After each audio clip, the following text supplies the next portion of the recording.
Ny foko tsy miavinavina sy mangorakoraka dia tsy mba ataonao tsinontsinon'Andriamanitra. Salamo 1:10 Indro zaraina amintsika ny ambaran'ireto dikateny samihafa ireto. Ny fanatitra ao an'Andriamanitra dia fanahy torotoro. Ny fotorotoro sy mangorakoraka Andriamanitra dia tsy mba ataonao tsinontsinona. Dikateny protestanta fanitsiana fahenina. Ny sorona ataoko aminao Andriamanitra dia ny fanahiko tsy miavinavina. Ny foko tsy miavinavina sy mangorakoraka dia tsy mba ataonao tsinontsinona Andriamanitra. Dikateny ombonana eto Madagasikara. Fa fanahy torotoro no sorona ao an'Andriamanitra. Aza tebahinao ry Andriamanitra ny fotorotoro sy malahelo. Dikateny katolika.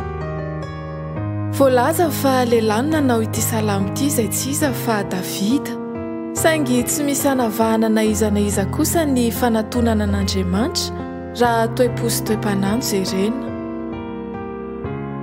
Eo amin'ny fiainana andavanandro manko dia vehivavy no fantatra fa manana ireo toe-po sy toe-panahy voalazan'ny soratra masina ireo. Fanahy torotoro sy tsy miavina, fotorotoro sy mangorakoraka, fotorotoro sy malahelo.